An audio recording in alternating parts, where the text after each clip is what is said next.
राधे राधे। तो मेरे दिन की शुरुआत हो रही है घर की सफाई करने से। तो मैंने यहाँ पर झाड़ू लगाई अच्छे से, इसके बाद मैंने पोछा लगा दिया था सारे ही कमरों में गाइस। एंड देन इसके बाद मैं नहाकर सीधा चली गई थी छत पर। Hello guys, welcome back to my another mini vlog. Live with Aish में आपका स्वागत है। और यहाँ मेरा भाई मैट हटाते हुए एंड देन फिर मैं नीचे आ गई थी और मैंने बथुए का पराठा विद चाय इंजॉय करी। और बहुत ठंड हो रखी है गाइस, तो मैं मेरे पेंगुइन दोस्त के साथ बैठ गई थी। क्यूट है ना हमारा हीटर।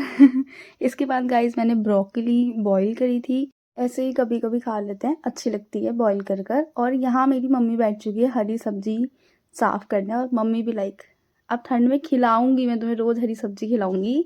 और इसके बाद मैं गाइस मेरे असाइनमेंट बनाने के लिए बैठ चुकी थी। यहाँ पे मैं 9 बजे मेरे असाइनमेंट लेकर बैठी हूँ और मैंने 10 साढ़े 10 तक काम किया है। इसके बाद मैंने मेरा डिनर एंजॉय किया तारक मेहता देखते हुए।